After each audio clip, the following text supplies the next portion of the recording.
When you know who you are, you enjoy those lovely relationships where the sense of self of you gets felt.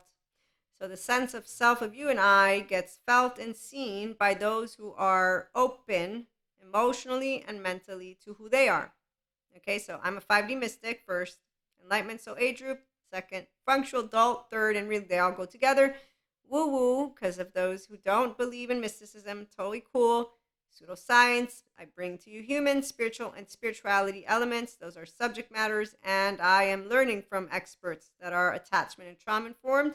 So I support those on personal development and self help to be their self with an integration of all these lovely topics and living a life of spirituality. True spirituality is a life of meaning and connection beyond the soul self. And we know sciences and spirituality go together like this. 5D is Christ consciousness, oneness consciousness, avatar consciousness, enlightenment the human way. You're an integrated brain and a restorative embodiment person. Okay, so stick around if you're interested in building 5D relationships, being yourself, and so on and so forth. So when you are who you are and you know it, there's a 3-year-old and you say, this is me.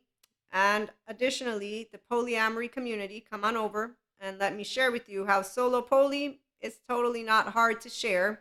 And it's not insulting when we have different types of comments. It's interesting, intriguing, and a lot more. So one of my friends, he called it traumatic. He's like, you're traumatized because of your twin flames. I said, no, otherwise I'd love less men, not more men. So you're erroneous on that. And that's when he said, what do you mean? It's not about the sex stuff? I said, no, that's for polygamy, not polyamory. But the sex stuff has nothing to do with loving more than one person in a non conventional friendship way.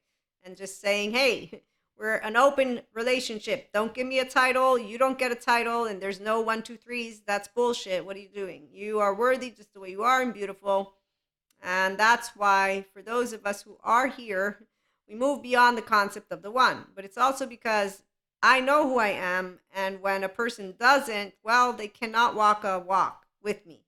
Because I'm walking straight and they go all the way around. And that's what unfinished business, so not healthy self-worth people, people who don't know who they are, people who are not healing trauma and or working with a good therapist to heal the personality disorders, which aren't fixed in stone. Okay, so when people don't do emotional and mental stuff and work with emotional intelligence and mental intelligence stuff in their body, and they don't work to get that sense of self to being a stable image. Okay, so if you don't work on getting stable, who am I? You're not going to be here with me. You're going to be doing stuff, and I might be a little bit sad. No, I can get a lot sad too. We're not going to say sadness doesn't exist. I see a bird. I'm distraught. Yes, it is a cute little bird. Okay, so long story short, sadness though is about connection. It's a normal emotion. It's not laundry for those of us who don't insult and we don't objectify emotions. And so it's not traumatic because there's a nervous system that isn't feeling overwhelmed. See, when you meet Stephen Porges, you'll know I did on my courses and the polyvagal theory. He's still looking into making it provable because, you know, the quantitative data, they need to replicate so many samples. So there's a whole way. He's still in there doing it.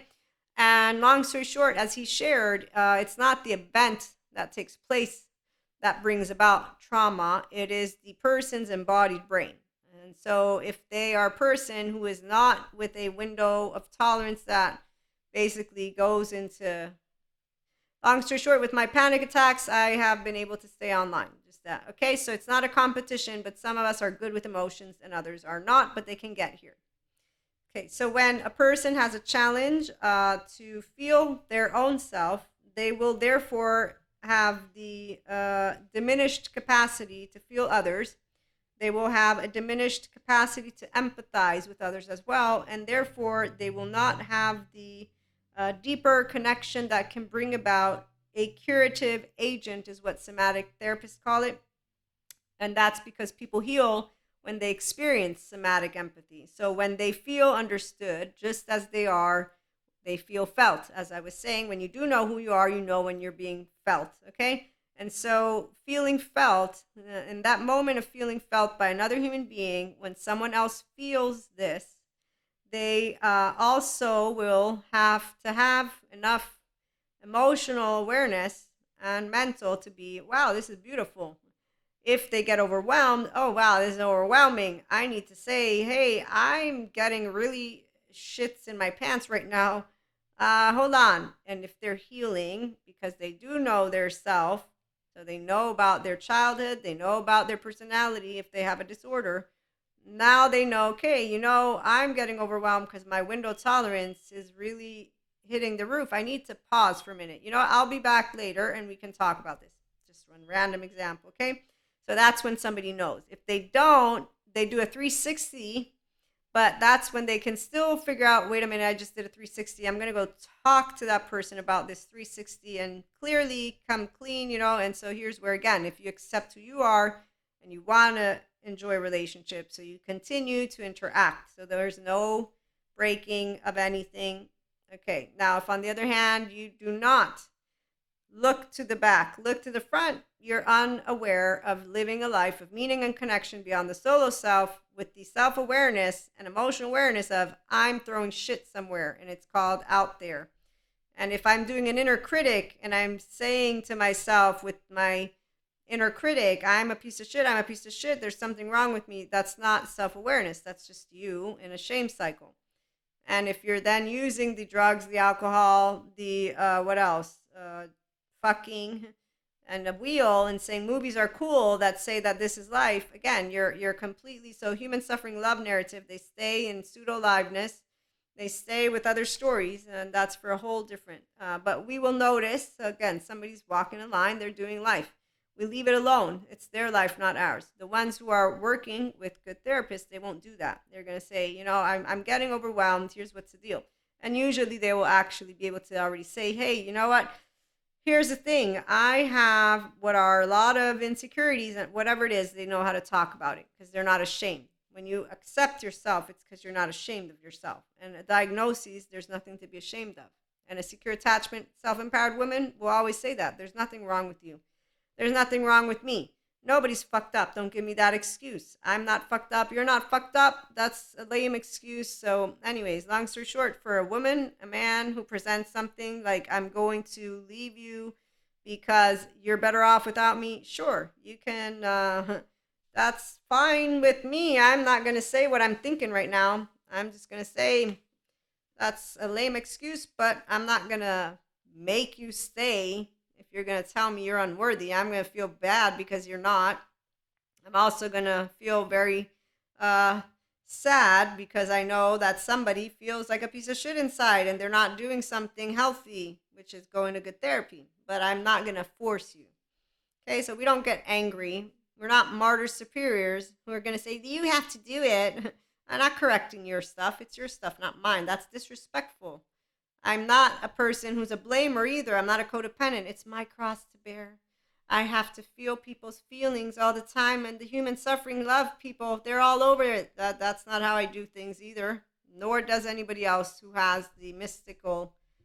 That's completely, the minute you are a person who is spiritual and spirituality, even without mysticism, you'll know how disrespectful it is to even do this little thing of pity, because there's no pity for a person.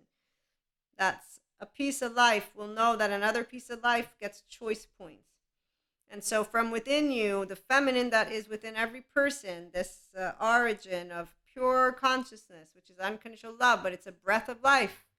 It was introduced to me by God. It's a gift I gave you. Respect it, treat it right, and don't be going around, again, doing and telling others. You be humble. You don't cast no stone. And nothing changed. I have to use different words now, but what I got shared was very clear with my belly, body, and heart body, which is why it was not hard to know who I am. My name's Maria. Ask me again. And I know how I will stand in front of you with an open heart because you have a heart too, like Pacha says to Cusco. No matter what shit you throw, you're not an evil anything. I contemplated evil as I was growing up. Said, hey God, I don't see it. Human suffering, human suffering, human suffering, human suffering. All this psychology points to it too. So I'm not really sure where the evil is.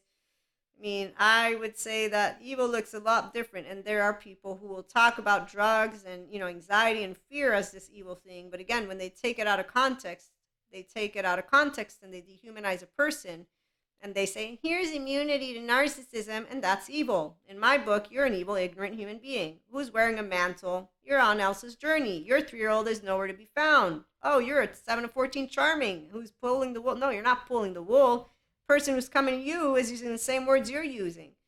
I'm not using words to talk about people, meaning I have to use words. I'm not labeling them. I try not to.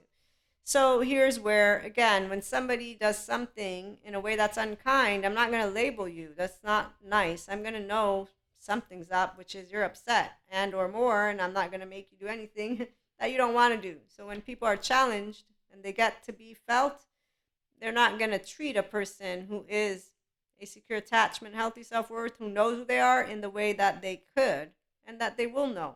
Because when they look to the back, like Patrick Tiahan points out, they'll see the unkindness. But if they're man enough, woman enough, human enough, and they move beyond that solo self, they say, you know what? I want to be a member of my society. And that's a person that I know is a part of my society. And I'm going to be a person who stands up and does something about what this is. Versus, no, Maria, why me? Life sucks. Men suck. Women suck. Yes, yes, drama kings and queens and days in 2024. Okay, so those are people who they're not wanting to. It's too much work to think. It's not about thinking. It's too much work to feel. It's not about feelings. Oh, nobody loves me for who I am. Okay, so the fragment, it was seen, not welcomed by the grown-up. They want mantles, and that's why they say, I have all the stars and all the crosses to bear. And you say, yes, you do. I'm so sorry. Let me pat you on the back. See you tomorrow, alligator. And on the other hand, the ones who instead they do like to be seen and they want to come clean, they want to, again, be here with us, they will feel felt at a deep level. And somatically, they will also understand what's going on. They will speak and they will actually feel that fragment be welcomed because it's being seen by another person. So when you welcome yourself, that's the gift. We get a gift. The feminines will know the gift. The gift is I get to say, wow, you're so beautiful. And then I get to see you welcome yourself. And if instead you say, no, I'm not, then I get to still say, you're beautiful for me. I want to be friends. You want to be friends? And you get to be friends. And so human love and human suffering, it's equal. But obviously for us, it's when we're with those who welcome us as we are. They welcome them. Because if you don't have healthy self-worth, you're not going to welcome a healthy self-worth woman into your life. That's for fact. I'm not kidding, the fact part, because secure attachment body don't match with no non-secure attachment. Open heart don't match with a closed heart.